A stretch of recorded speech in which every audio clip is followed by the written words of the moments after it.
on our third coach development event on how we can support our goalkeepers and how we incorporate them into our sessions. And I think everyone would agree, as a coach, whether it's out in grassroots or professional level, that this is one of the big challenges when you're not lucky enough to have a goalkeeper coach to work alongside your team on a weekly basis.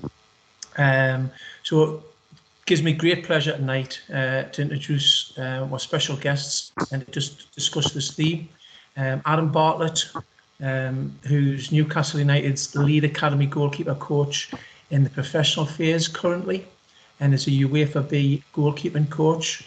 And Rob Elliott, been professional goalkeeper with Newcastle for the last 9 years, member of the Republic of Ireland squad, and currently a licensed goalkeeper coach.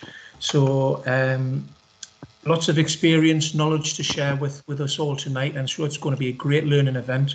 Adam, if you can go first and just briefly describe your career and where it's gone to and where you're at now, basically. So first off, started out wanting to play golf from a really young age, Gary, probably 6 or 7. Got involved with Newcastle when it was back in the Centre of Excellence scheme, around about the age of 9. Went all the way through there, through every youth setup and system at the club, to reserve team level, but unfortunately wasn't good enough at the end of the day, so I was let go at 19. That's probably where my coaching pathway first started. So at 19, I was in between what I wanted to do next. I didn't have a club in the professional level. I had to move to America, which fell through due to a work permit. And during the time I was waiting to go out there, I was coaching back at Newcastle's academy part-time with the schoolboy goalkeepers of an evening, kind of 3 to 4 nights a week. At the same time, I was coaching full-time for Newcastle Football in the Community, which is now the Newcastle Foundation. So going to schools and working with the kids during PE classes and after-school activities. So that was my first taste of that side of things. Had the burning desire still to play, so signed up with Blythe Spartans in the conference. During again, I was fortunate enough to get the job at Newcastle's academy full-time, which was a really strange situation, to be honest, because I was 20 years old, wasn't qualified. I had a level 2 qualification at the time, but must, and the academy goalkeeping coach had stepped up to the first team and he trusted me at that time. So during that 2-year period, I got to train with the goalkeepers full-time on a day-to-day basis. In the building at that time was Fraser for that 2-year period, so I was really lucky to kind of see part of his development as a young goalkeeper. Playing on the Saturday for Blythe, playing on the Tuesday for Blythe, and fitting everything in was quite a challenge at times. But come the end of the second season, I had a real decision to make. I had the chance to go back into full-time football, and you know, from being a young lad and wanting to play, and I just had the burning desire to want to be a professional footballer ultimately. So took the leap to go to Kidderminster Harriers, completely outside of my comfort zone, moving down to Birmingham. Had a season down there, and fortunately enough, it went really well, and got a move to Hereford United in the Football League from that. Spent the next 3 years at Hereford, mastered over 100 appearances in the Football League over those 3 seasons. A few, I want to say, off the field circumstances at home. After the 3 years, I just felt it was time to come back to the North East. So signed for Gateshead. During the 3 years I was at Gateshead, again played a lot of football, but was fortunate enough to get the call off Chris Turku. It was full-time at Newcastle Academy to go back in and again get involved with the day release programme and the evening set.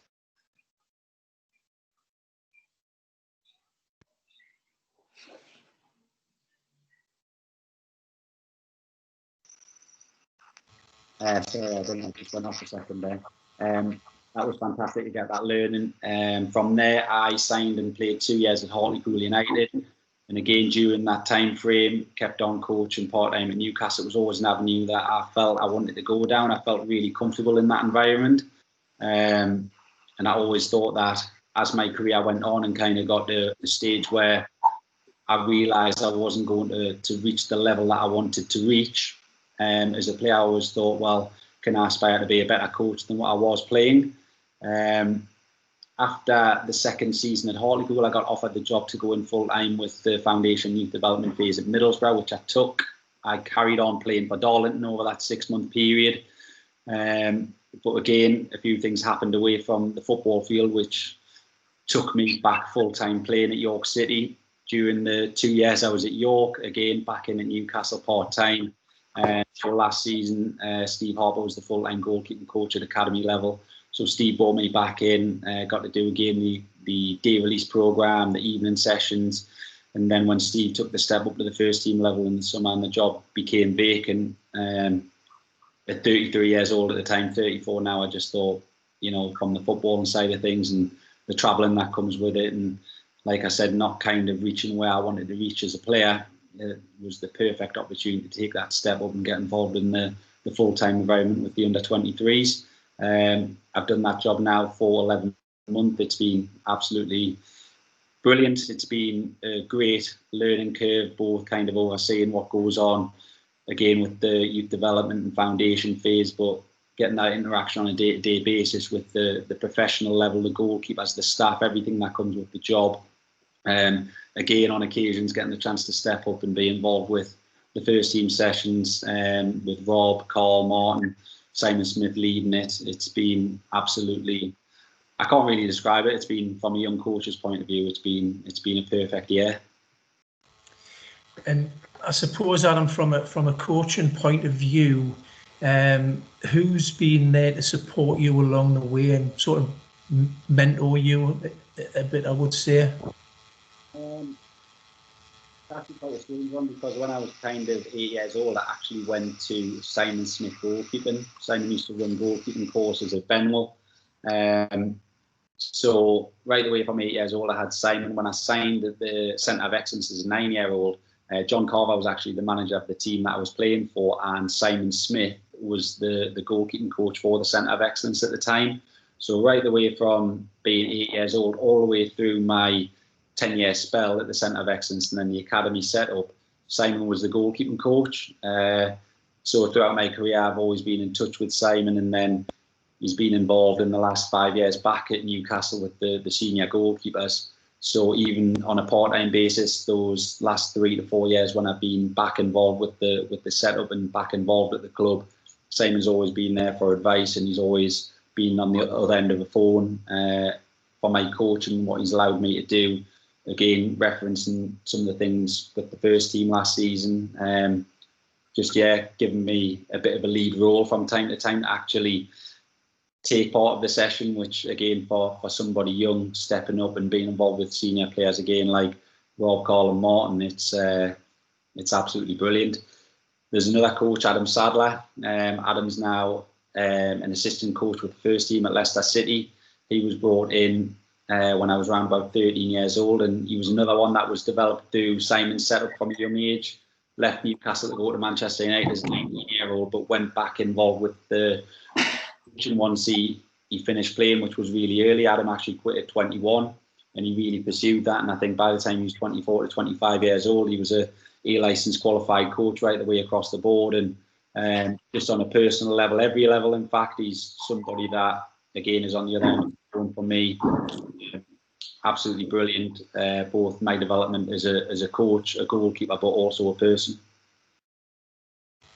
And I think in that it's saying as coaches that we need some support along the way to guide us and help us in our learning and development at whatever level. You know, someone that's played at the professional level for as many years as you as well.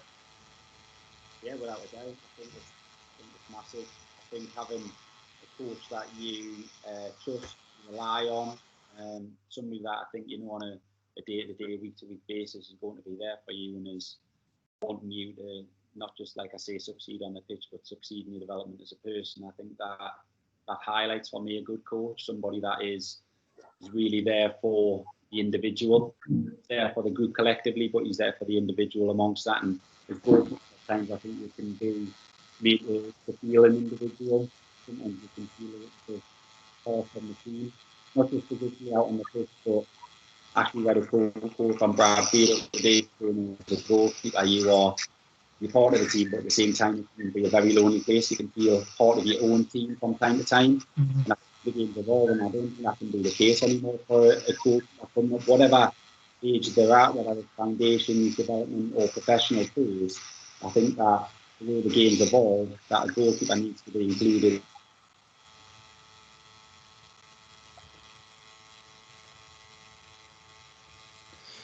Yeah, Rob, we'll go across to you, Rob, if you can just give everyone a little brief history of your career and where you are now, and obviously with you having your UFRA goalkeeping qual, what your thoughts are for the future. Yeah, no worries. Hello, everyone. I'm currently just doing my A license at the moment, so I haven't quite signed off on it yet. So I don't want to claim to have something that I don't. But no, my playing career started when I was 16 at Cheltenham Athletic. I'd only been in goal a year, sort of fell into playing in goal and fell in love with it. So I actually wrote off for trials to multiple clubs in the southeast, and Cheltenham, who was my boyhood club, were the only ones to reply. They actually rang me back the next day after receiving the letter because they needed an under-16 keeper, and it sort of went from there. So I did sort of 2 to 3 years as a scholar, and then got a professional contract. I went on loan a lot, which was a brilliant experience for me as a young goalkeeper. Playing through the non-league up until the conference with Accrington. When I was 19, we won the league, which was a brilliant experience to get them back into League Two. I then went back to Accrington the next year, but I only spent half the season there because I was needed back at Cheltenham. And then sort of after a year or two, when I was 22, I got in the first team and was probably number one for about 3 years until I moved to Newcastle when I was 25. And there's obviously a massive change in my life, going from probably wanting to aspire to be a Premier League keeper and then to coming into that environment. And it was a bit of a shock at first because the standard and the quality of the players who maybe weren't who were top players, but obviously you just don't realise the level and the jump that it is from, say, League One to the Premier League. And that year, Tim had a fantastic season. I think he played every game, and it really probably helped me in hindsight because I got a chance just to train and get used to the environment. So the jump for me then was probably made a bit easier by being able to integrate by training. And I worked with Andy Woodman, who was my goalie coach at Cheltenham, who sort of probably helped bring me to Newcastle because obviously I was just a young keeper playing in League One at the time. So obviously that helps massively, having some sort of someone who was familiar with me there. And then I think obviously started playing games the season after I first arrived.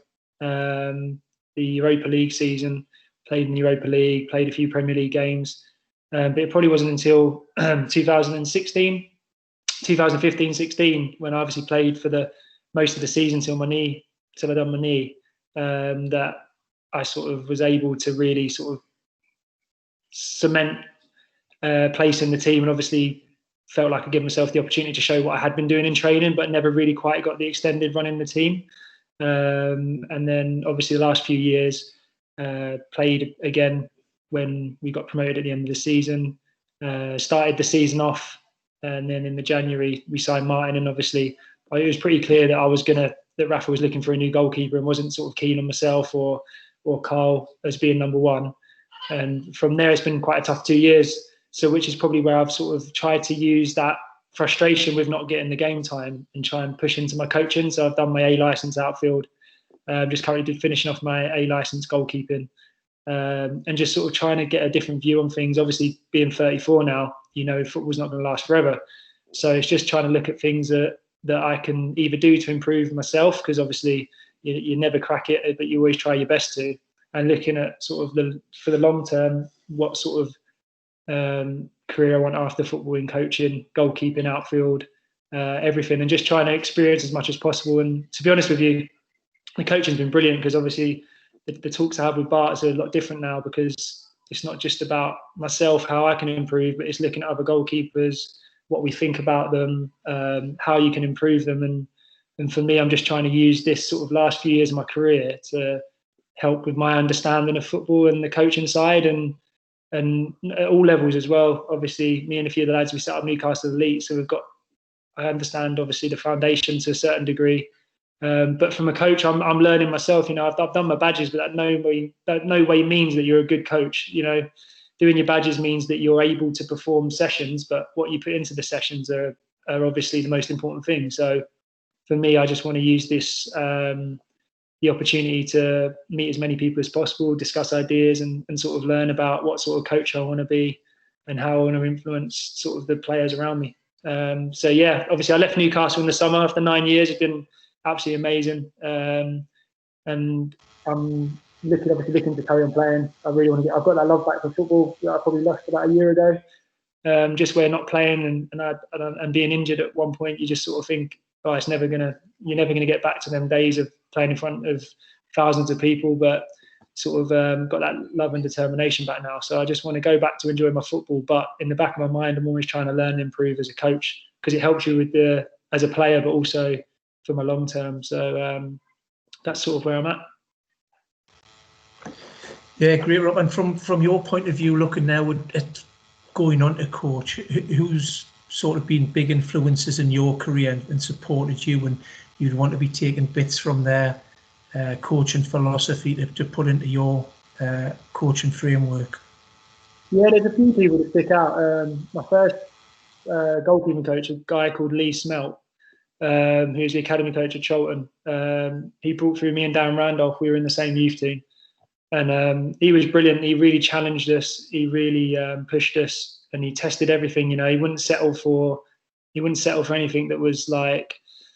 He wouldn't settle for just getting you by. He'd always look to improve you and make sure that we worked everything, one-on-ones. Like me and Randolph, me and Daz used to dribble around each other in one-on-one situations, which at the time you think, oh, this is a bit silly. But looking back, it gave us an edge that probably other keepers didn't have.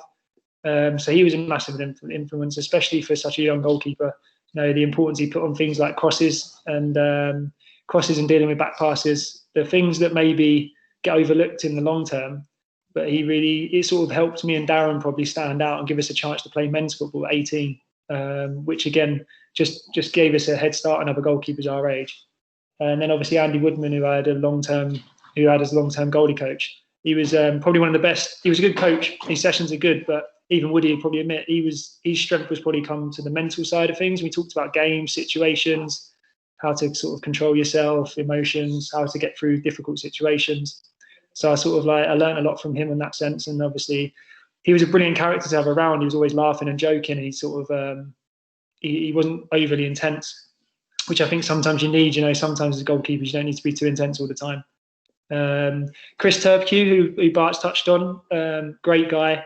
The most enthusiastic man I've ever met when it comes to goalkeeping. And I think if anyone's come across him, you'll know that. But pure passion, pure love for it. And he really did teach me that if you want to be a good coach, if you want to be the best at what you do, it's like anything. You have to work hard. You have to put the hours in. You have to study. And so obviously learned from him. Excuse me, the dogs are just been running in. Simon Smith obviously goes without saying, probably the best technical coach around in terms of goalkeeping technicality. Really, really laid back, really calm style. Just likes to put the session on, let the session take itself. But obviously really focusing on the technical side of things. So obviously learned a lot over Si. Probably had my best season aside my coach as well, which obviously helps. And obviously me and Bart's probably the last year or so quite close, get on well, talk a lot about footy, and so I've been quite lucky. I've dealt with lots of people who've been able to give me loads of different things, and I'm a big believer that you have to sort of take little bits from everyone and add that to what you have as yourself, because you'll have your own strengths as a coach, but you also have weaknesses. So I just sort of steal a bit of everyone else's to try and help me with the things that I maybe struggle with. Yeah, absolutely, Rob. I think we all do that. We all do that as coaches. Great. Well, that's set the scene lovely. So, Adam, it's over to you with the presentation. I'll just share the screen with the presentation on. Can everybody see that? Can you see that, Gary?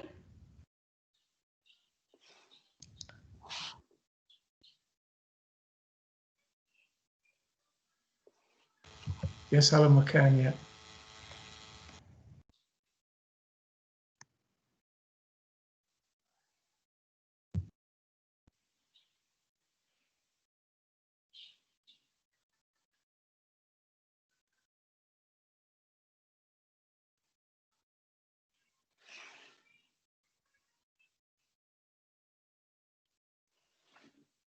Right, okay, Gary, can you hear me? Am I good to go? Yes, I can, Adam. Yeah, I can hear you now, yeah. Right, okay, so I've just put a presentation together. Helen, if you could just move on to the next slide, please.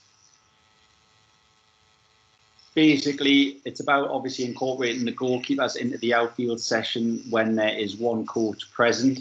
So what I've done first off is I've just put some statistics together. Now that is taking a look at 3 Premier League goalkeepers over the last season in 2019-2020 and how the coach's philosophies will impact the goalkeeper. I know the stats aren't looking at kind of foundational youth development. It's looking at the top end of the game, but it's just to try and show that different styles and different managers / coach and philosophies, it is really going to have an impact on your goalkeeper and probably your expectations of that goalkeeper within the setup. Goalkeepers are now such a pivotal part. And if you look at, for example, off the top of my head, Manchester City with how Edison plays, with playing out from the back, his support angles, getting into passing lanes, everything that comes with the range of his distribution. Now, there's only certain goalkeepers that could fit that philosophy with what Pep wants. So that's where I'm going with that. And on the back of that, I've put some sessions together. The simple session practices, they can relate to anything right the way through the age groups, right the way to the professional phase. You would have to alter and tweak 1 or 2 things. It's just to try and show that even within the vast majority of practices, the goalkeeper can get something out of it, but also it's nothing different to what you would potentially normally do. So your outfield players, whether it be your defensive side of things, your midfield players, your attacking players, wide men, there is things for everybody, especially once you get into small-sided games or a phase of play scenario. It's just how we look at the goalkeeper's role within these practices and what they can get out of it. After that, I've just put together a 4-corner module, just having a look at some of the things that you can expect to see from foundation phase, how that advances into the youth development phase, and from that point, how it will advance into the professional phase, or how you would expect it to look within the professional phase.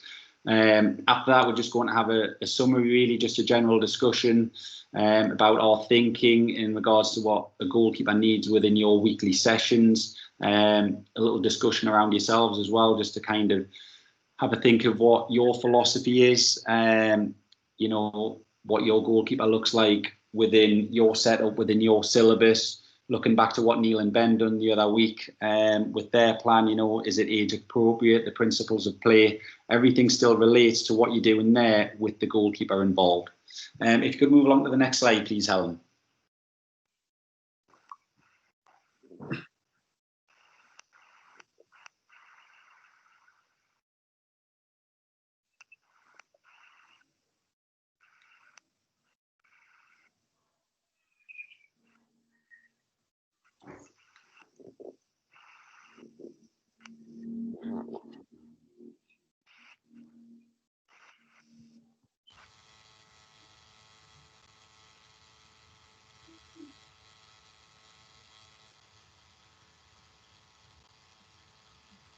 Helen, can you move that on to the next slide? Okay, so I've put this up as Premier League goalkeeper now. We will get to a point, you can have a little think of it as you run through these stats yourself as to who you think it might be. So again, when you look at the shots on target, he faced 101 shots on target throughout the course of the season. He made 75 saves, 29 goals conceded, so a success rate of 73.3%, which is, as Rob will tell you later on, extremely high within Premier League football with the type of shots that you're going to face. That just shows there that as a goalkeeper, you do need the technical foundation and groundwork when possible.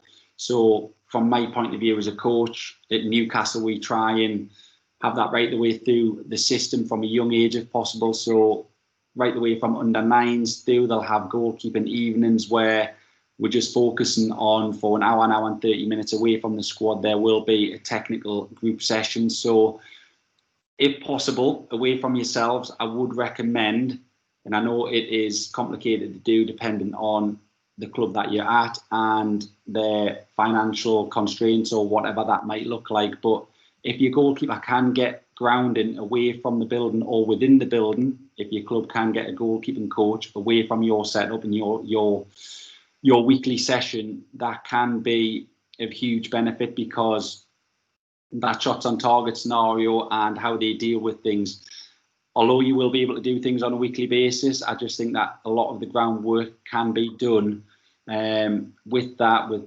kind of their goalkeeping stance, their goalkeeping setup within that type of practice. If you look at the sweeping interventions, just moving on, he made 49 sweeping interventions over 39 appearances in the season. So you can ask yourself the question of what that might tell you. So if he's made sweeping interventions 49 times, whether that's at the top end of his penalty area or outside of the box, that would suggest to me that he plays within a team that has a high defensive line with pressing that engages the midfield players, the front line. So he has a lot of space to defend in behind his defensive line. Over the season, he faced 228 balls into the box. He claimed, and by claimed, I mean it was a clean catch 19 times. He defended the goal 209 times. So a claim or success percent rate for a catch is only 8.37%. This, to me, when I actually get into who the goalkeeper is, this kind of dispels the theory of how a goalkeeper should dominate his box. I think, again, as the game's evolved, especially at the more senior level, I think that is getting less and less with coming and making a successful clean take, let's say. So, little summary of that side of it: a very high save percent rate in the Premier League with a save rate of 7.3 to every 10 shots faced. Or 39 appearances in all competitions. He's swept up 49 times behind the defensive line. He's a tall, broad, strong, commanding goalkeeper, but the crossing statistics might suggest otherwise to some. Now, the distribution side of it is the main reason that I wanted to highlight these stats. So over the course of the season, he paid 493 passes within his own half. 490 of those were completed with 3 misplaced. So again, a ridiculously high success rate, 99.4%. Long, so going into the opposition's half, he played 604 passes and completed 640, with 144 being counted as unsuccessful. Now, again, what unsuccessful can be perceived as is up to anybody's interpretation, because he could have still put it in an area where the second ball was picked up. So again, stats are to be looked at any way that you want to, really. So a summary for me: plays within a side that are comfortable playing out within their own half of the pitch. This GK also received 585 back passes over 39 appearances, with 581 being considered as dealt with successfully, again at a percent rate of 99.3%.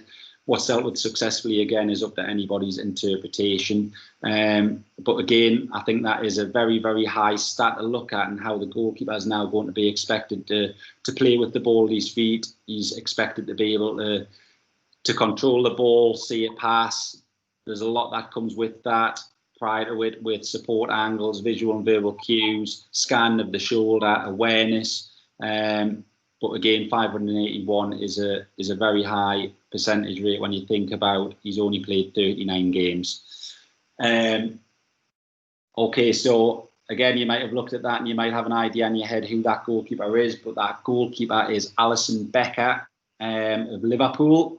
So again, when you think of him now, I want to say he's roughly 6'4", probably weighs 90 odd kilo, a big guy. But you go back to that kind of crosses faced and what he's actually came and claimed. Now that's not affected. That's came and claimed at 19 over 228. You would think is actually quite on the low side, but he's actually, or if you can think back to games that you've seen him play this season, that certainly wouldn't be an area that you would look at as a cause for concern with Alisson as a goalkeeper. That's my opinion anyway.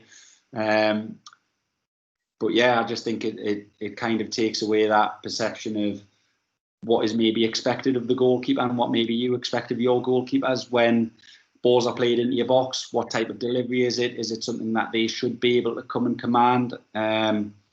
again, it depends on your team setup and your team structure. You know, for Alisson, using him again as the example, he's got Virgil van Dijk in front of him.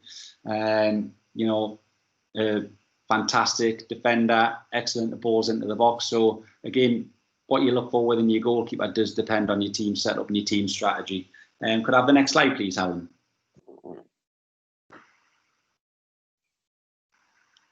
So this, obviously, another goalkeeper within the Premier League, another highly successful goalkeeper within the Premier League. Again, very high percent rate on shots faced, 36 sweeping interventions over the games that he played over the season, 38 appearances.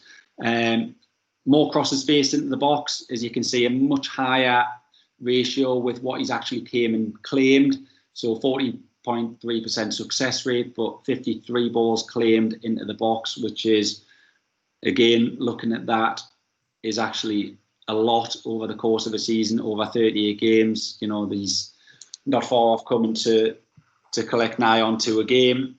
So on the back of that, thinking of his team strategy and what his coach expects of him within his defensive line, I think he has a higher priority, or they prioritise him coming and dealing with certain situations, what that looks like for players getting in around him. But he's certainly been given the leeway to come and get involved in these situations.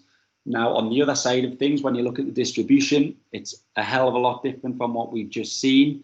132 passes played in his own half with 128 completed. So looking at the longer, 1,046, 47 being deemed as completed with 639 unsuccessful. Again, what's deemed as unsuccessful, depending on what the manager wants. I think this shows that their manager is safety first and will look for distance from his goalkeeper's distribution and potential territorial gain, picking up second balls, trying to win or get in behind with flick-ons, throw-ins, you know, basically trying to pin the opposition back in their own half. He only receives 378 back passes. That is still low. I say only 378 back passes over 38 games. That's still an average of 10 per game. The only difference there is, in comparison to Alisson, is risk-free decisions, with 9 out of 10 of those back passes being kicked long. Could I have the next slide, please, Helen?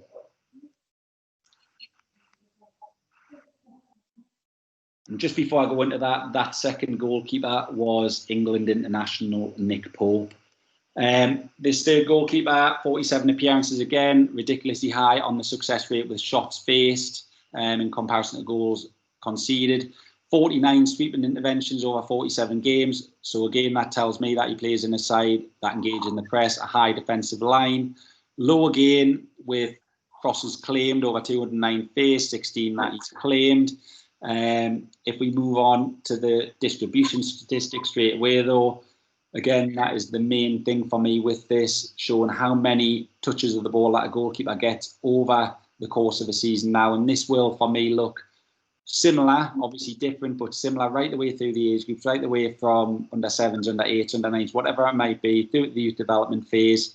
But this goalkeeper received 821 back passes over the season, at an average of 17 to 18 times per game. To me, it shows that the team rely on him heavily to recycle possession through the defensive middle third. Very successful. Very high success rate still on the longer distance distribution. And that, for me, shows that he's looking for a pass opposed to territorial advantage. So it's nigh on a 50-50 split. But again, looking at that, very high percent rate with the success. And again, obviously a phenomenal distributor of the ball. So it'll be no surprise when I say that is Brazilian goalkeeper Edison that plays for Manchester City. Rob, just if I can just quickly pass that on to you, looking at them statistics, what are your thoughts there in terms of the message from the managers? So the managers, the coaches. So if we're looking at Edison and things that he might want to see on a weekly basis within his sessions, what would be your thoughts on that side of things, please? Can everyone hear me? Just checking. Yeah, I can hear you. Perfect. Right. I think the big thing with turn the camera back on. The big thing with the difference in stats was obviously a clear message from the manager of how the teams were going to play. So if you look at Edison, we'll just use Edison because he's probably a more extreme version than Allison compared to Nick Pope, who I played with at Cholton. Back on, perfect. Then what you're looking at there is the goalkeeper is basically the starter of the process. He starts the team. Everything they do goes from the goalkeeper. And if you watch Man City play, they like to fall into a shape when on possession of the ball. They don't tend to look to break too quickly. They like to get possession, build up in their pattern of play that Guardiola's used for years so successfully. So Edison ultimately is an outfield player with goalkeeping gloves on when they have the ball. As you can see, the 821 back passes is just a crazy amount, which shows they look to go back to him to restart their triggers.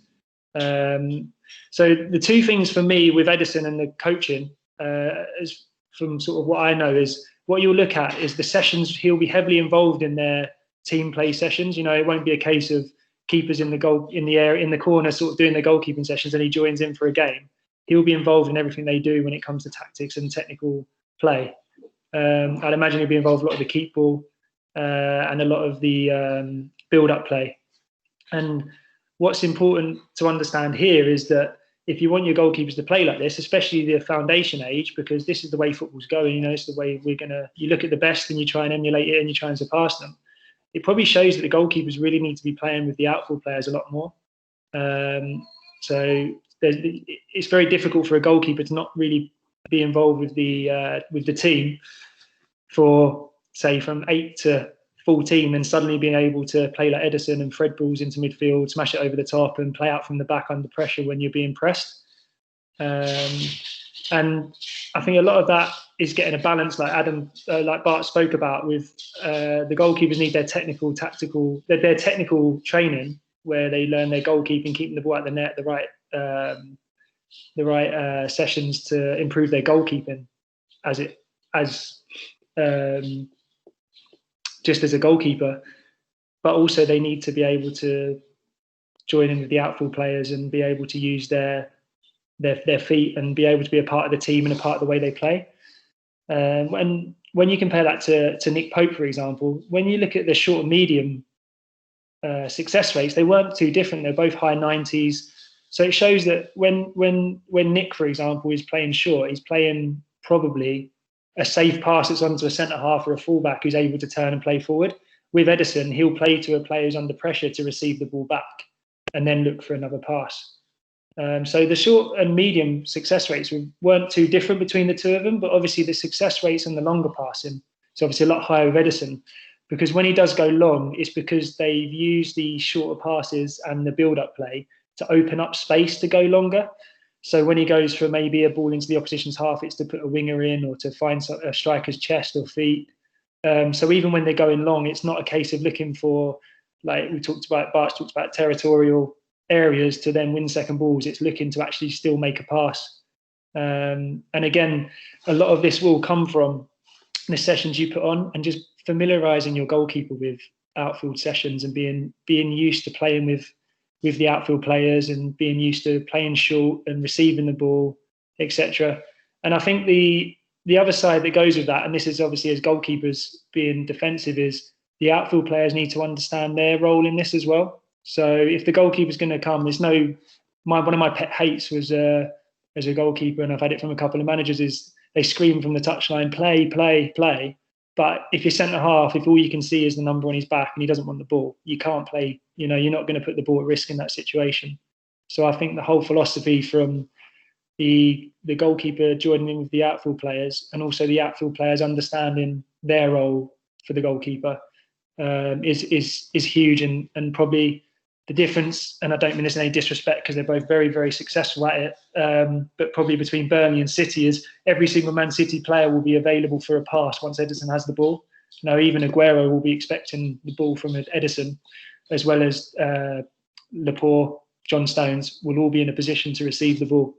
Whereas maybe Burnley's philosophy is probably if it's on to play short and the centre-half can turn and play forward himself, then they'll look for it. If not, Popey, who kicks the ball an absolute mile as well, will probably look to go long and they'll regain possession in the opposition's half. And again, there's no right or wrong. Philosophies as a coach is your philosophy, and I'll never ever say anyone's right or wrong.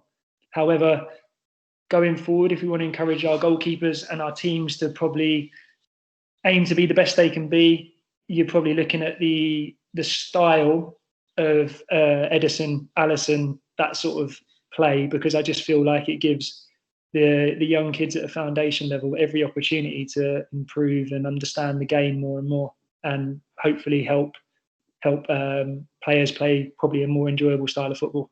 But that's just where the game's changed, from when I was a kid. Being good with your feet was dealing with back passes with both feet. So being able to take a touch with your left and right foot and play long, that was classed as being good with your feet. Now being good with your feet is basically being another centre half and being able to start attacks. So there's obviously the like Bart's led to, the stats are fantastic to look at, and it really does give you an idea of how you can use the goalkeeper and how much difference a goalkeeper can make to the style of play of a team. But also it's more important of how you apply that and how you support the goalkeeper and the other players, especially the back four, to understand that's how you're going to play and allow them to sort of be successful at it and to work on it in training. I hope that's all okay. Yeah, brilliant. Absolutely brilliant.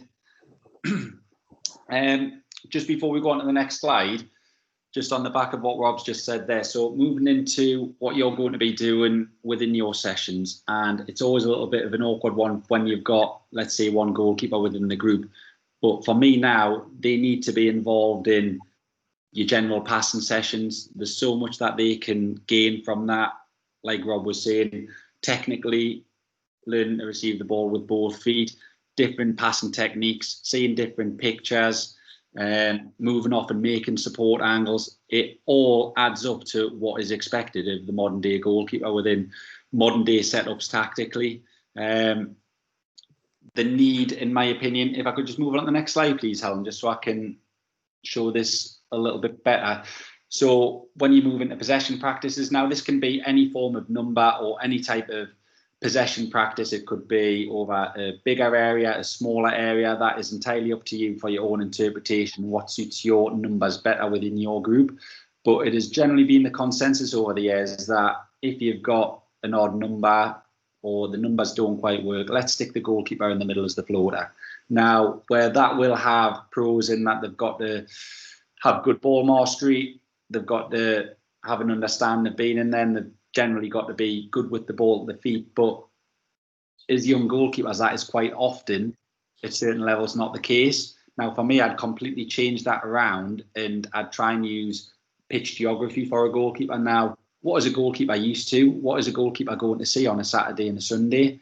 And it's the whole picture. The goalkeeper is going to see everything in front of them. So how can I create or develop something within a possession practice or passing practice, for example, that is going to allow him to see what he will see within a game situation at the weekend? So this practice here that I've put up, just a basic possession. It's a 4v4 with a floater in the middle.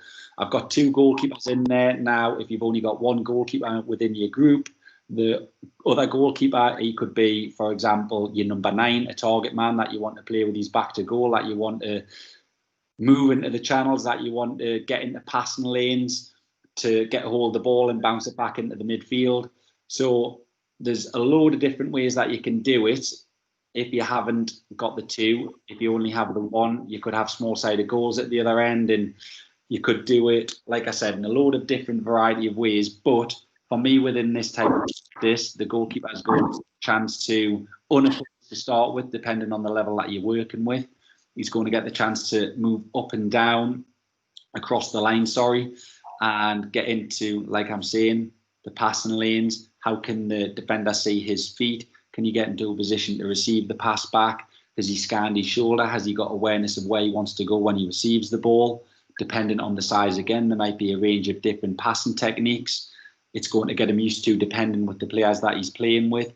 He's going to get little cues and triggers from them as well, and they're going to get a little bit of an understanding within this type of practice. But I just think, when possible, put the goalkeeper into a scenario that they're going to be comfortable with. Again, going back to that point of having him in the middle as a floater, you know, you very rarely see a goalkeeper in the middle of the pitch like a number 8 is, getting it and turning, needing to know what's behind him. As I'm saying, a goalkeeper needs to know what's in front of him, what's to his left, what's to his right. And as I'm saying, as he's moving along these channels and getting into these support angles and support areas, as you then would expect him to do on the Saturday or the Sunday when he's trying to recycle possession for the team, it's, as I'm saying, it's, for me, it would be a huge benefit for all if you can get them seeing the realistic, relevant practices and pictures for what they're going to encounter on a weekend. Rob, is there anything you want to add to that? Yeah, I think, mate, you've covered it all. It's, we do a lot of this. I've done a lot of this especially over the last 5 or 6 years when goalkeepers being involved a lot more. We see this sort of practice. You know, Rafa liked to do this with 11v11, which is obviously tough because we did it in quite a small space. So there was not many options as a goalkeeper. And every time you passed the ball, you was back under pressure to find a pass, which obviously was good for your short passing because you had to find solutions to really break down the opposition team. But obviously, again, like Bart just mentioned, you can adapt it for whatever session that you feel that is beneficial to you. The level of the players, you know, if you want to give them a bit more space and time, if they're a bit younger, so they can worry about their touch rather than the technical side. So they can worry about the technical side rather than tactical, looking for space. But obviously, as you develop them through the phases and they get older, you can start putting more pressure on them.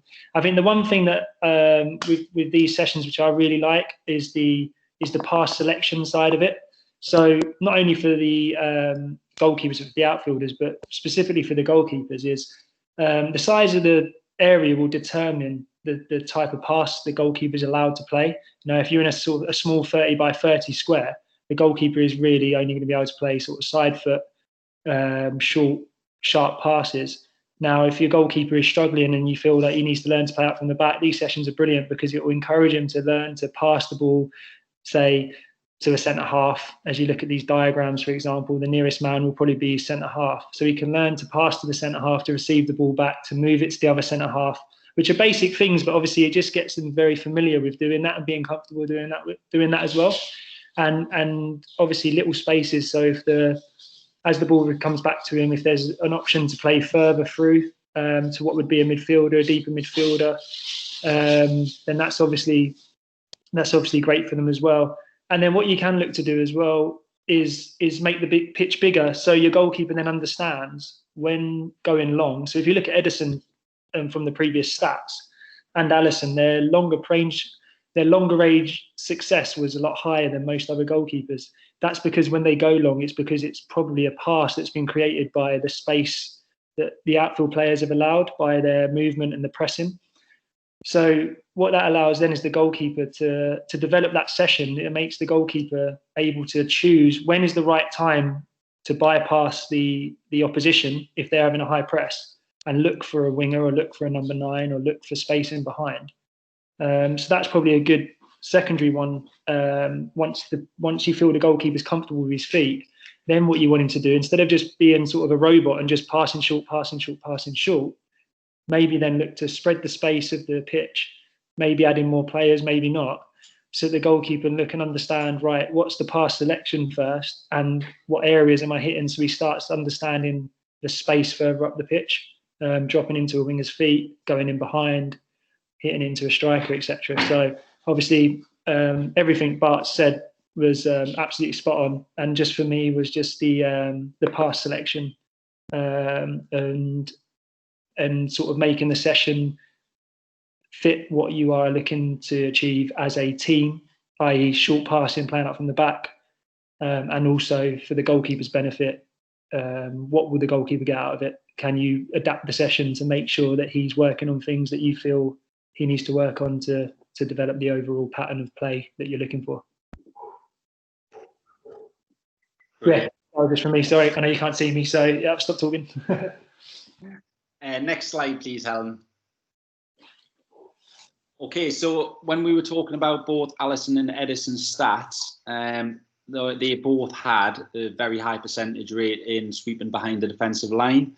So it's, for me, about putting the goalkeeper when possible, and not only the goalkeeper here, but I know I've only put a 2v2 situation up, Now, again, that can be adapted. It can be a 3v2, it can be a 3v3, a 4v3, it can be a 4v4, 5v4. There's, again, a load of different scenarios that you can put together depending on the needs of your team, on the numbers that you have, on the level and age that you're working with.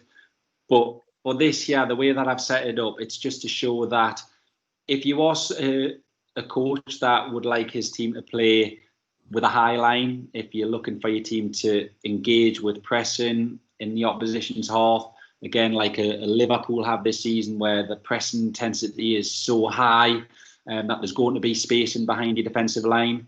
Now, that for me needs the goalkeeper to see these pictures when possible. It also needs your defensive line to see these pictures when possible and gain an understanding between one another of their expectations of each other. So I've put this diagram together where I have obviously defend the space, defend the box, defend the goal. So defending the space for me, if the ball is played into one of the front men, it's flipped around the corner as the diagram shows. Now, goalkeeper's first thought is always defend the goal, but can he be in a starting position to defend the space? Because ultimately, defending the space there is going to defend his goal. If he can protect that space and he can cut things out at source, when the decision is right to do so, it can be a massive benefit to the team as a whole. So with this practice, all I've done here is started it higher. It's, again, nothing special. It's a 3v2 scenario, so it's a slight overload. But with the passes that the goalkeeper might see get played in behind and the runs from the centre forwards, it's something that, again, he will see or potentially see on a weekend. And it's just exposing him with a lot of repetition to this type of situation, because he will get things wrong. He or she will get things wrong. He's got to see this, again, like I'm saying, regularly when possible, so that over time he will start, or will start to make the right decision and the right calls. So with this, I've put that the GP's starting position, his body shape is of high importance. So you want him on his front foot, so that similar to a sprinter, when you're looking at a sprinter, do his setup on your marks, get set, obviously in that position where he gets on his front foot, because if he's waiting for that through pass, or if he's kind of trying to read that through pass and he's on his front foot and he's ready and he wants to go into the space again, as long as the decision is the correct one to do so, it gives him the optimal opportunity, and he's already in an advanced position, ready to jump and ready to cut out that through pass. His assessment of whether to advance or stay and protect the goal, again, that's something that's going to not happen instantly. It's going to come over time. There's going to be right and wrong decisions within that. If he makes the decision to come but he doesn't get there, or he makes the decision to hold his position and then deal with what comes later, he's got to delay, stay big, try and force the player wide. Obviously, there's a technical side of things in there with smothering, diving the feet, blocking techniques. And the other thing is with this is obviously his communication to his recovery and covering defenders. Again, trying to get them used to one another and trying to set up these relationships within your defensive unit. I mean, you know, if you have a back four, for example, it's a back five because your goalkeeper's a big part of that. I'm thinking Rob's probably the same over the years. Like, I just wanted to feel included. I didn't like things being seen as a back three or back four, because ultimately that leaves me on my own and behind. And, you know, we are part of the team. So with reference to that, as much as you can, incorporate your goalkeeper in your defensive structure, because it can go a long way to being a bit of a confidence pickup. And also on top of that, it does make you really feel part of things. So Rob, again, I don't know if there's anything that you would quickly like to add that from your experience over the past few years of being involved in sessions along these lines. I mean, these sessions, like you say, the 3v2s, they serve the purpose for sort of lots of people, the defensive unit, the attackers. So they're really, really good sessions, and they're very adaptable, like you said, in terms of distance from goal, amount of players, overloads, etc. The things I would say, decision making for the goalkeeper and defensive players is huge. And then the big thing with decision making is not whether they make the right decision, i.e. whether the ball ends up in the net or not, is try and understand why the goalkeeper made the decision he did, and also what the result was. So you can make a bad decision as a goalkeeper and still make a save, and you can make a good decision and still concede.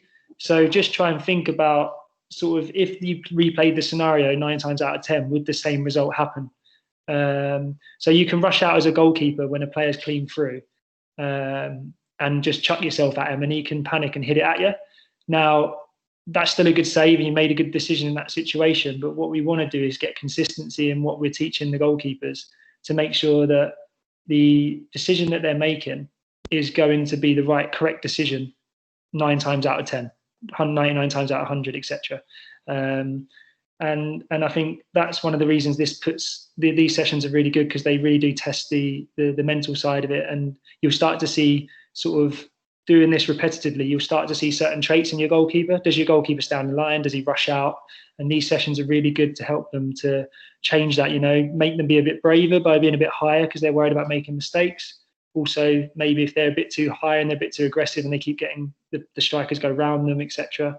Obviously, you can speak to them about pulling back and maybe being a bit more, giving them a bit more, bit closer to the goal, so they can still be aggressive but still defend the goal. And what's good about this session is the match relevance. What's happening a lot in my experience is, and I say it's very limited compared to Bart's and a lot of the coaches out there, because I'm starting up, so I'm still learning. But match relevance is huge in sessions now. So a lot of the older sessions of just sort of a bit of shooting where there's a dead ball or etc. They're sort of not going out the window. There's a time and place for them for technical training, but I think a lot of it the match relevance is really important. Like exposing your players, outfield goalkeepers, to what they're going to experience at the weekend, and especially if you have information on the team you're playing, if they're a high pressing team, counter-attacking team, etc.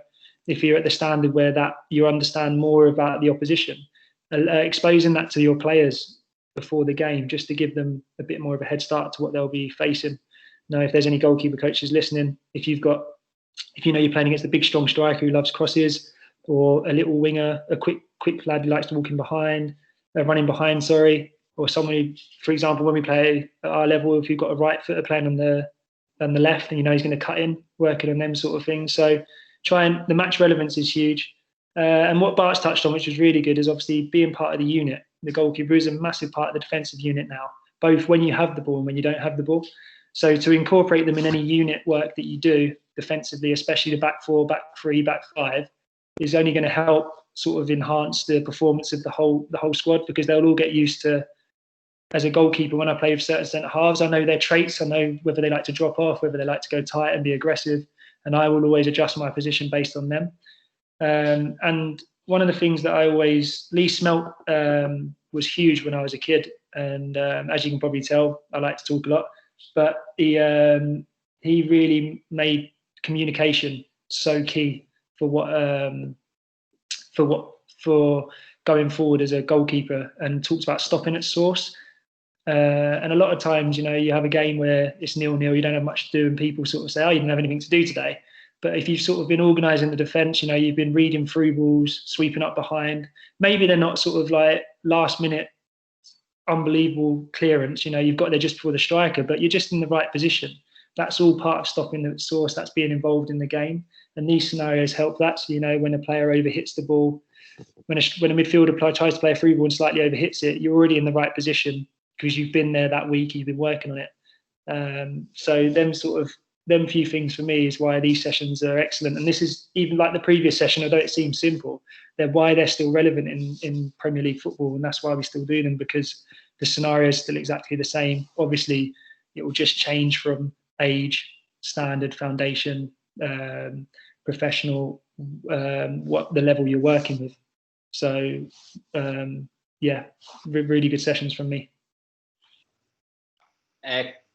Spot on. That's actually relevant to the next slide. The next slide I don't want to spend too much time on, but could we move along to that, please, Helen? It is literally the exact same session, but speaking about relevance to how your setup is and how you play in the pictures that your goalkeeper sees.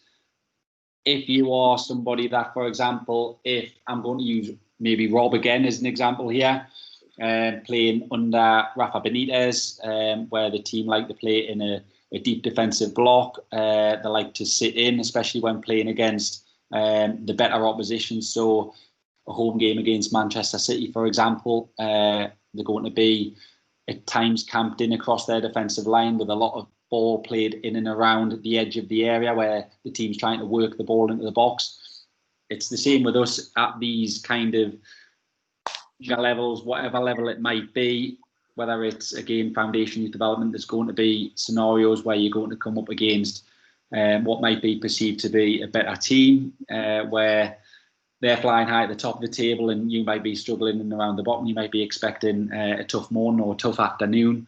So what does that look like? What does that look like within your session for not just your goalkeeper, but again, your defensive structure and your defensive unit?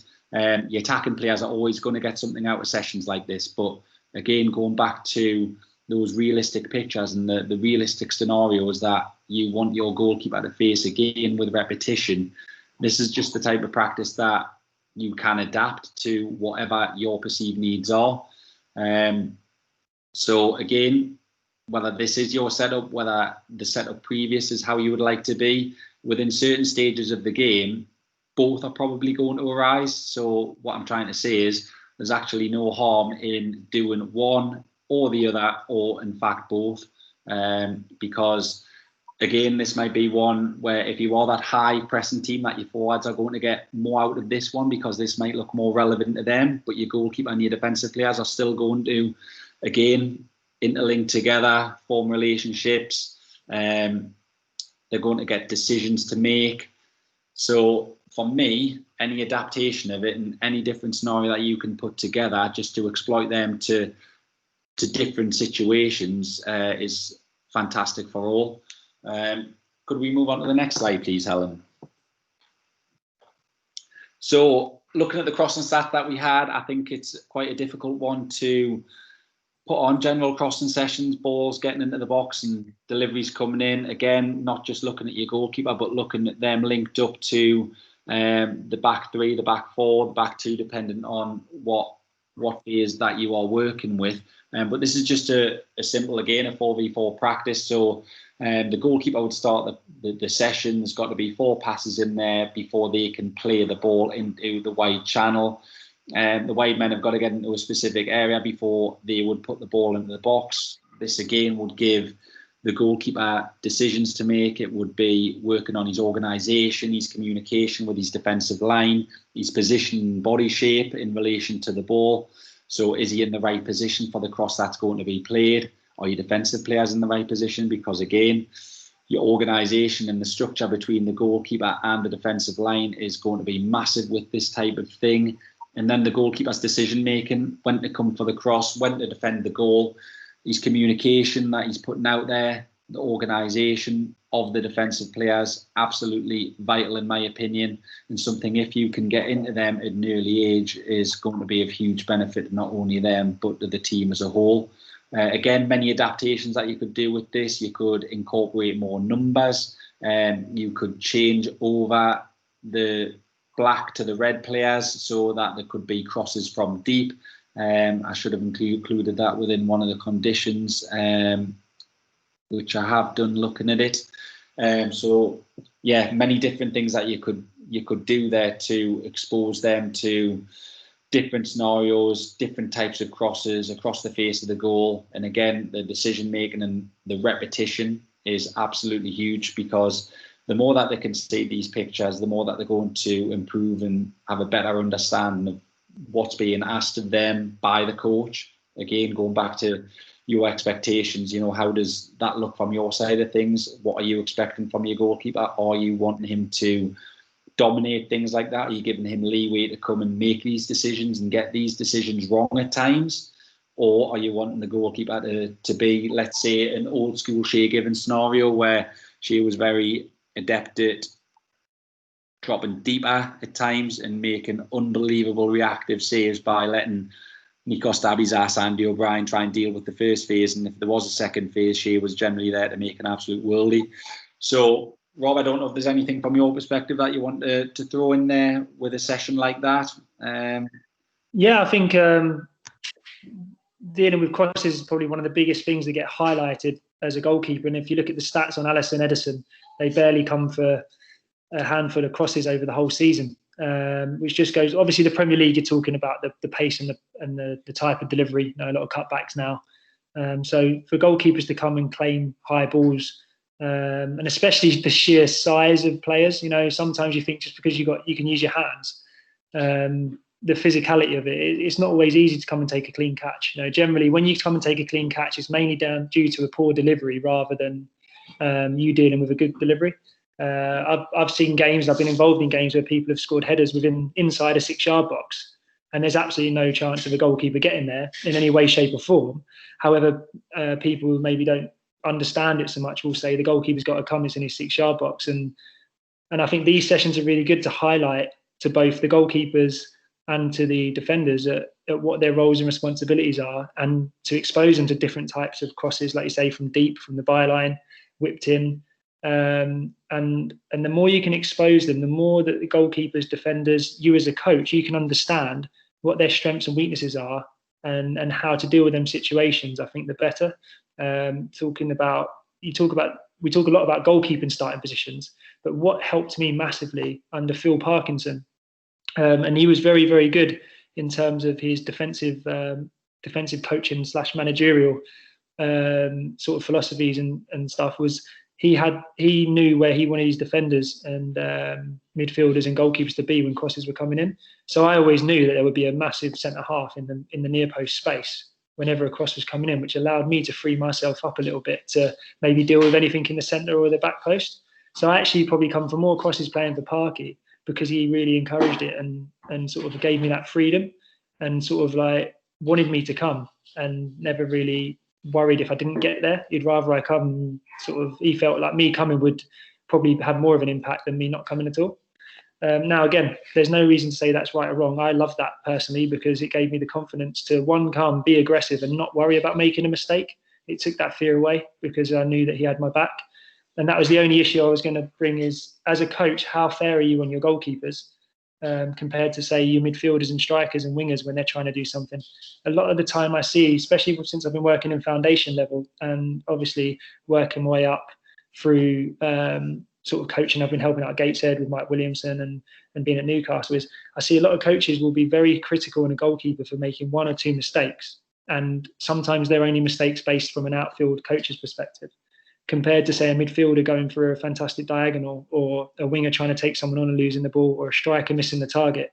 No, sometimes the reaction to that is positive, or good effort, or unlucky next time, whereas a goalkeeper makes a mistake and the reaction can be sort of like, oh, you've got to do better, that can't happen, it's not acceptable. Now, I'm not saying that everyone does that, but there's sort of common themes that I'm seeing. So sort of think about the message you're sending to the goalkeepers, to the defenders, the ones who probably have more pressure on them. They're probably able to be less creative, but expected to sort of perform at a high level. Just think about the message you send to them, what you want from them, and also what level they're at. You know, if you've got an 8-year-old in goal, is he really going to come and take every corner and sweep up behind his defence and hit diags into the other opposition half? Probably not. But if you encourage him to do that, and by the time he's 11, 12, then you're probably going to have a goalkeeper that is able to do that, and also doesn't have sort of any long-lasting sort of effects from being worried about making mistakes. So that's just my point on that session. Is, one, it's a very good session. It tests both the whole unit and the goalkeeper in different scenarios, but also it makes you as a coach look and see, what is the goalkeeper good at? What does he need to improve on crosses wise? What do the centre halves need to do to help him out? And also, am I expecting too much from maybe a foundation goalkeeper, maybe a 13, 14-year-old? On what are they actually able to do, especially when we look back at the stats of some of the greatest goalkeepers in the world, and I include Popey in that because Nick Pope is a fantastic goalkeeper, and what are they actually doing in the top level? You know, between, they probably only come for less than 90 crosses in a whole season. Now, that's, for me, is, even I was surprised when I saw that, but when I think about my experiences as a player and as a coach, I suppose, watching from the sides, which I've done probably more than I've wanted to the last few years, I think we can be a bit unfair on how we look at goalkeepers, especially when it comes to crosses. So, yeah, that's just my sort of bit on that part. Oh, spot on, Rob. Brilliant. Could I have the next slide, please, Helen? So I've put this one in there. This is just kind of a a 4v4 small-sided game with 2 other teams on the outside. Notice I say 4v4 because I include the goalkeeper in that team. Now, for me, I put this in there because this was basically my favourite session. So as a player, I love this session because it's a small-sided game. You've got that competitive edge. You've got that will to want to win the game when you're in that goal. Many adaptations that you can do. I think I put on this 2 goals and you're off, or a 2-minute game. But from a goalkeeper's perspective in this, it just gives you a little bit of everything. So in possession of the ball with your team, you're going to be passing out, you're going to be offering support, you're going to be a pivot in behind them. So again, support angles, passing lanes, visual and verbal cues, decision making and choice of pass. Can you kind of play more advanced balls with the wide men and obviously the 2 forward men up there as well that are bounce players? From a shot stopping side, you're going to get plenty of shots. It's a really high tempoed game. So there's lots of decision making with the players being up and down the sides as well. They can obviously get balls fizzed across the box. So it has an element of everything for me. It was just a really enjoyable session, and, you know, kind of going through that, it touches on everything that for me we've just gone through in the previous 5 slides with all of the other sessions. Like I said, support angles, passing, decision making, shot stopping, technical aspects of what you do within your shot stopping, communication, talking to your players. It's got that little bit of everything. I think not just for the goalkeeper, because this isn't a session that you would just look at and think, oh, it just revolves around him. I think nothing that we've kind of put together does. I think that there's going to be things, and that's the beauty of it. I think that there's going to be things within every practice that you're maybe looking at some of these and thinking, well, you never maybe thought about at times the relevance of what the goalkeeper can get out of that session. And this is no different. I think it's fantastic for your defensive players, your midfield players, your forward players. You know, from my point of view, as a coach, I love watching this type of session now. I think it's something where you can see who's switched on, who's not, who wants things a little bit more than maybe another. There's many things that you can touch upon within it. But if I go back to my playing side, I just think it offered a bit of everything. I absolutely loved this session. Rob, looking at that now, is that something that you've probably done previous, that you enjoy them small-sided games when it's kind of a round-robin effect and 1 goal or 2 goals and you're off, like winning team stays on, adding that competitive element to it? What does that feel like from a playing point of view? Yeah, same as you, mate. It's my favourite session by a mile. Absolutely love these. This literally, it's so simple to look at, but it's the best session because it involves everyone. Every player's involved. You know, even as a goalkeeper, you go and when your team's not involved, you go and stand in the end and you become an end man. Like you say, it gives you everything. You get crosses, you get through balls, cutbacks, distribution. It's a good chance to like play with your feet, throw the ball. Now, as a goalkeeper as well, if you look at the goalkeeper, for example, in this image, he's not in possession. You're also thinking about cutting out the ball to the end men. So it's just a brilliant session. I think it's a great Friday session. To be fair, we did it with Steve Bruce last year. Most Fridays we'd have these sort of games, and I think it's a brilliant session before games because it just for every player it gets the senses going. It's relevant to every position, but for goalkeepers especially, it's you're always involved. It's always quick. It goes from attack to defence. It gets your mind sharp. You have to be quick with your movements. It's just a really good session, and it's very adaptable for any level, any size of players. You know, you can do 9v9s, v9. You can do 3v3v3. You can do anything you want really. But yeah, just to sort of carry on with what Bart said, from a goalkeeping point of view, I just think it allows to see everything that you've been working on coming together in one session. So everything you maybe worked on over, say, a 6-week period or a planning session, from crosses to through balls to passing, this is where you want to start seeing the improvement in your goalkeeper in these sort of sessions. And because what you want to see is your goalkeeper being comfortable with his feet. The game's usually very tight. He's got good options, but he's also in a small space, so he's going to be under pressure to make sure the options are right. And in terms of saves, is he making the right decision? Is he conceding less goals? So ultimately, what this probably does as a coach is it allows you to look at the overall development as a goalkeeper. So you can look at him and go, this is probably the closest you're going to get to a team that's 30 yards from goal, putting you under pressure, or you trying to play out from the back under pressure. So it allows you as a coach to sit and go, actually, he's improved a lot. I can see his feet are getting better. He's making better decisions. His short passing's better. Maybe you might look and go, every time he had an opportunity to go long, he didn't take it. So we need to work on that. But it really gives you a clear viewing point as a coach to see how engaged they are. Are they picking up the lessons you've wanted them to pick up? So this is almost your end of the week or end of the coaching cycle, however you like to work. This is a great way for you to look at it and go, are they picking up what I'm trying to coach them? If they are, then great, and you can sort of look to adapt and push the sessions on, make them more difficult. Or if they're not, if they're improving on one side and not the other, then it maybe gives you a chance to look back and go, actually, maybe we just need to do a little bit more work on these things.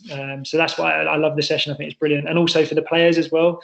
Yeah, players love it. It's competitive. You find out a lot about their mentality, who wants to win, who wants to push and strive. And from an outward field point of view, it gives you an opportunity to blend players together and have a look at combinations. If you're playing with different centre halves or midfielders, you want to see how a number 10, number 9 play together, etc. So overall, I think it's my favourite session. Yeah, like Bart said, as a goalkeeper, you don't think about this as a player, you just love playing in it. But when you look at it from the outside point of view as a coach, there's so many benefits to it. And I think also what I like about this session is not just let the lads have a game. It allows you to still be a coach. The players get to have fun, they get to enjoy it, but you get to have a look at them in certain situations. And I think that's what the best coaches do. They don't just switch off and go, "Oh, let the players have a game." They look and go, "Yeah, they can have a game. They'll love this," but you're secretly, don't have to be secret about it, but you're looking at it going, "Okay, well, the two defenders I've just put together don't work well together," or then the midfielder, the advanced midfielder with the number 9 have linked well. The goalkeeper and the centre half are playing out from the back well together. So there's so many things on this. So yeah, massive thumbs up for me on this one. I think it's just brilliant all round. Brilliant. Could we have the next slide, please, Helen? So I'll just quickly touch on these now. Again, going back to something that Rob mentioned earlier, just about our expectations of the goalkeepers. I think this changes right the way through from foundation level to youth development and professional level. I think that sometimes our expectation of what we want them to be is, in my opinion, too high. We're not going to get the complete goalkeeper at 9 years old, 10 years old, 11 years old. You know, looking at goalkeepers in the Premier League, you don't get the complete goalkeeper at 30 years old. I think that we're adapting and improving in the right scenario and the right environment all the time. You know, I think we've touched on it quite a lot, that the game has evolved so much over the last decade, the decade before that. Again, it's evolving all of the time. You know, you look at a goalkeeper in Manuel Neuer, who played and won the Champions League final just a few nights ago. You know, he completely changed how goalkeeping was looked. I think it was at the 2014 World Cup, if I remember correctly. You know, completely changed the picture. 10 years previous to that, it was probably Pepe Reina when he came to Liverpool. And now, over this past year, you've got Alisson and you've got Edison, who again are changing things in the Premier League and changing our thoughts on what we perceive or what we would like our goalkeepers to look like in years to come. So at the foundation level, there's not a lot in there. There's obviously some technical aspects in there. Some things in the psychological corner that you would like to see from your goalkeeper. You know, it's the obvious ones more than anything. You know, your courage, decision making. Again, looking at the decision making, it's what you perceive to be making the correct decision. Because, you know, again, going back to what I've been saying previous, young goalkeepers are going to make mistakes. You know, David De Gea has made mistakes this season. Me and Rob were having a conversation earlier. It's in relevance to one of the questions that was put forward about how you speak to a young goalkeeper that's just been hammered 8-0 or they've been on the wrong end of a bit of a hiding. Well, you go off experience with that, and you can relate to top goalkeepers and you can reference top goalkeepers, because with that Marc-Andre ter Stegen, Barcelona's number 1, what a goalkeeper, one of the best in the world, got 8 put past him in the Champions League semi-final very recently. So there's methods that you can lean on just to try and support them with the downfall that sometimes comes with being a goalkeeper, because it can be a very, very lonely position. on the back of that, though, it's a journey, and it's not a bad thing to be on the end of the odd hiding. I know both Rob and myself, we've both been there, and I know I've been there many a time, where I haven't had the greatest Saturday night sat at home after having a good number put past me, probably all my fault. But you do sometimes, and I think the question read about that they don't want to play the game anymore, but I think it's reminding them why they love being a goalkeeper, what they love about it. Like, I know you can't see it's because the camera's on, but I've got a smile on my face now, just kind of referring back to some of my happiest moments. And a lot of my happiest moments don't actually come in my professional career; they come in my youth career when I was a young boy. That related to getting back in the car with my dad, and everything that can come and get added to on the social side of things, a pat on the back off a coach, just somebody telling you how well you've done, or on the opposite side of the scale, if it is on the end of a poor result, it's just reminding them of the highs that they can have playing within a team and what they can achieve being the good goalkeeper that they are. So anyway, that's just me kind of rambling on a bit. I do apologise. But moving on to the youth development phase, please, Helen, on the next slide. I'll just quickly run through these. I'm wary that we're running out of time. So you see, as they obviously advance and they get towards that under 13 stage, it does advance with what you can look for. So as you can see, the tactical side of things and the psychological side of things in particular, there's been a few added to that box now. Without running through them, you can all see them on your screen. This presentation will be available for anybody that wants it. If you just want to contact Helen or Gary come the end of this is absolutely fine for anybody to take away and have a look at properly, because this is just my interpretation of it. It's nobody else's. Me and Rob spoke about this, and there's things that you might want to add to this, or there's things that you might not quite agree with the goalkeepers that you're working with. So, like I said, I'm open to people having their own take on what they're currently reading now. If we could have the next slide again, please, Helen. And then this is the professional phase. Unfortunately, I didn't have the chance to get the box wrote in at the top. I didn't think I had enough space left, unfortunately. But again, looking at what a professional goalkeeper and their expectations would be. Again, the expectations obviously rise throughout the level that the goalkeeper's playing at and throughout the age group that they're working with. But there's a lot more added here. Again, psychological, technical, tactical, have little bits and little tweaks added to it with extra things expected come this point. And again, with the physical aspect and the social aspect changes as well, with obviously the social pressures of social media, newspapers, outside influence / representation. There's so many things to think about as a goalkeeper.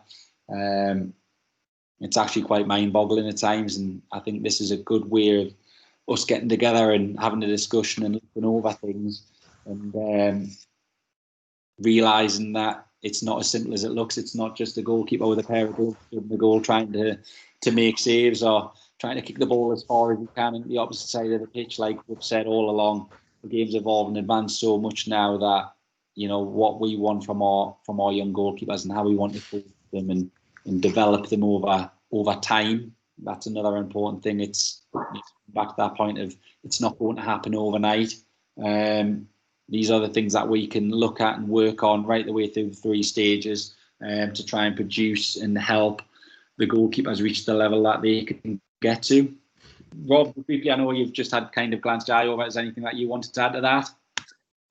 Yeah, I mean, the technical, tactical stuff, I mean, obviously, it's great. I'd highly recommend taking these 3 sort of phases with you, just so you can have a look and just remind yourself of the things you're sort of trying to appropriate to the right age groups. But I think the big thing for me and sort of my since I started my coaching badges, my outfield and goalkeeping, since I was probably about 29, 30, is when I first started, it was all about how my teams are going to play, what they're going to do, etc. This is how we're going to play. This is what we're going to do. This is how my team's going to look. This is what my centre half to do. This is what I want him to do. But the more coaching I've done, the more I've sort of been looking from maybe thinking about being a coach, thinking about not just being wanting to play the best football, etc. And a lot of it comes down to the individuals you have and actually looking at them rather than what you want. You all want to be Klopp, Guardiola, whoever you want to pick, but ultimately they're there because they've done the hard yards and they've got to a point where they can have the centre half that they absolutely desire and they can go and get them.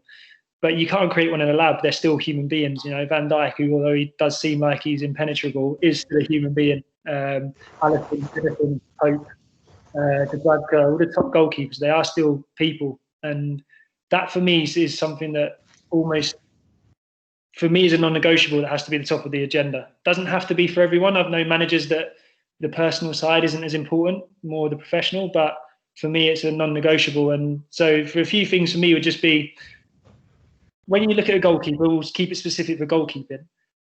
If you've got a 6 foot square-shaped goalkeeper who keeps the ball out of the net, but maybe can't deal with the crosses or maybe isn't as explosive, don't try and make him something that he's not going to be.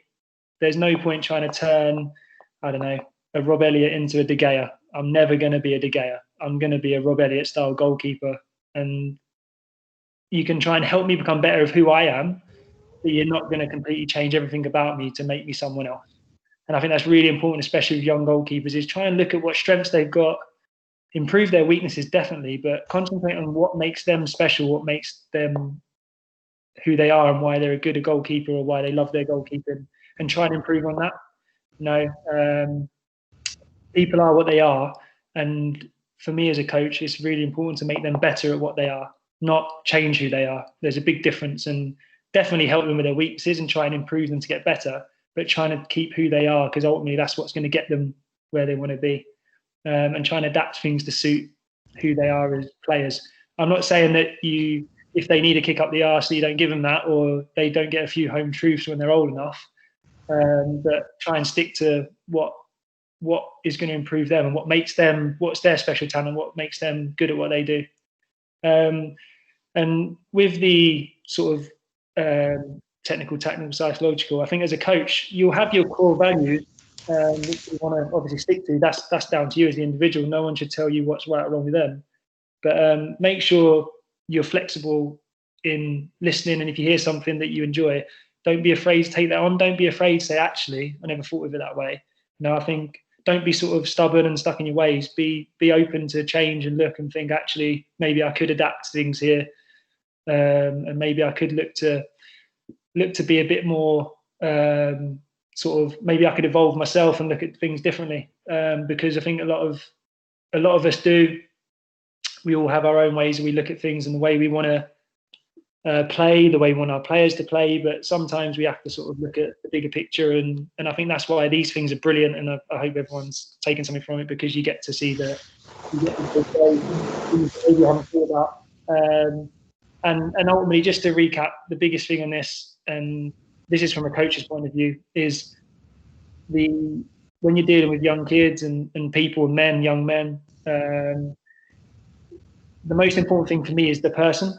Before they're a footballer, they're a person. Before they all have wives, families, we all have kids, or we all have brothers, sisters at a younger age. So just try and always keep in mind that the people you're dealing with, they have their own way of looking at life. They're all in different situations, and I think that's why football sort of went for me in a direction of having the strict tacticians and maybe the Mourinhos and people who, this is it sort of thing. And he's very charismatic and unbelievable what he does. But I think now you're looking at the managers come through, and you're looking at, say, Nuno at Wolves, Klopp, and if you look, they create an environment that people want to be at and they want to go to.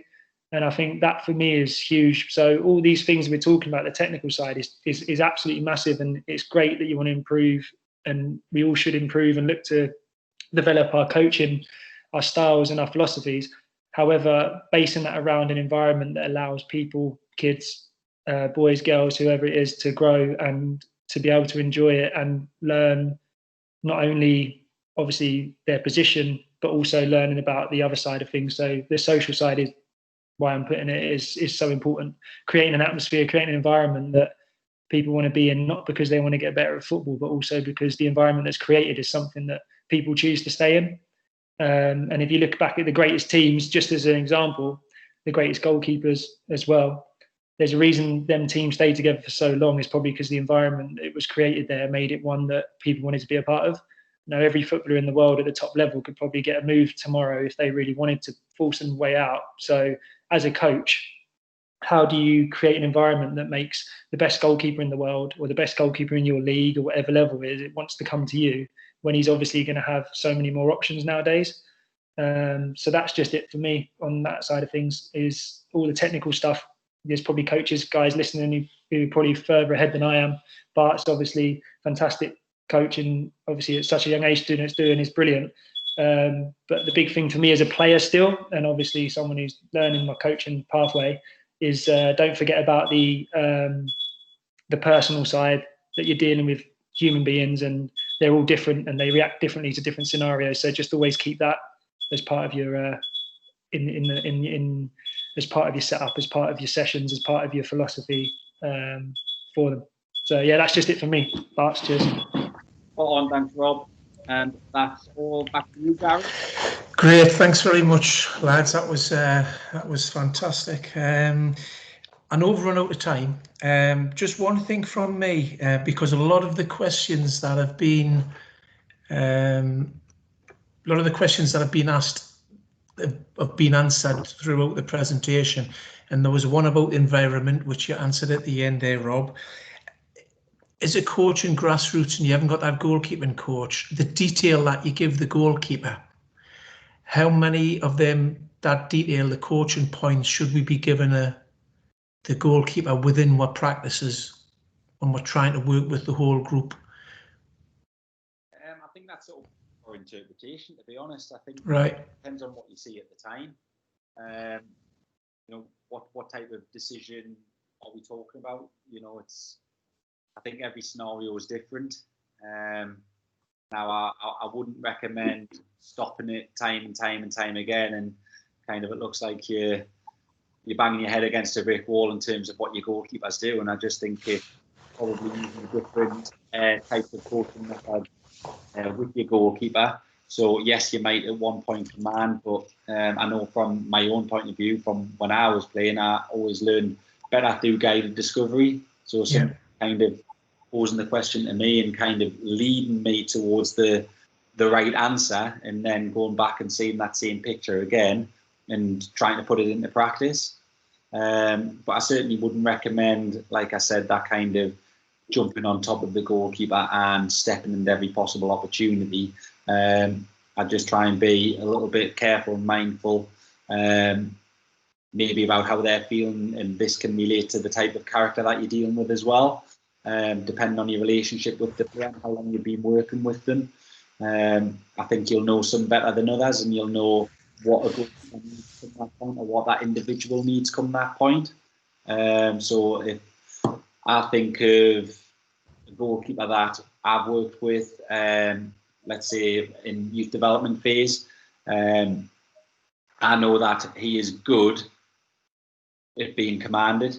He wants you to command. He also is good in terms of the visual. So stepping in and actually demonstrating what you think he should have or could have done, and then watching the practice as it evolves, setting up the same type of situation so that they get that repetition of seeing the same thing again, and then seeing how his decision evolves from there, and how his mindset kind of comes into play from that point. Absolutely great. The last one from me, and this was brought up, I suppose, the practice design and how we design our practices to include the goalkeepers in that. That must be key, working with a grassroots club that hasn't got the luxury of a goalkeeping coach, and how we're including the goalkeeper within our practice design. Yeah, without a doubt. I think going back to something I said earlier within the session, the goalkeepers, especially from foundation phase right the way through professional phase, if that is the scenario where there's only one coach present, the goalkeeper should be doing everything in the first part of the session for me as everybody else. So passing, receiving techniques, looking at them stats, it's all coming into play at the higher level of the game now. So they need to be very good at doing what they're doing in that respect. So they need to have good ball mastery. They need to be comfortable receiving the ball, and they need to be making these little angles off. So anything with that is, from my opinion, absolutely fantastic. Again, looking at the possession that we put together, that's where, for me, the relevance comes into play in what the goalkeeper sees next. So looking at these pictures of what they see on a match day, like make it relevant to them so that they've got the understanding of seeing the pictures and, again, advancing from those passing sessions, let's say, to actually putting it into practice. Again, once you've played the pass, making the support angle, the visual and verbal cue, awareness to scan out to the opposite side so that if the ball does come back to him again, he's got a decision to make, or he knows what his decision could potentially be as he's scanned and he's been aware of what could possibly come next. Great. Well, we've run over time again. So just thanks very much, Adam, Rob, again, for giving up your time tonight, sharing your personal thoughts around the theme, and hopefully once we can get back onto the grass and getting some groups together, we can come down to the academy and see everything in practical form with you. Thanks to everyone for attending tonight, and hopefully everyone will have taken some takeaway points away from that fantastic learning opportunity. Thank you very much and good night.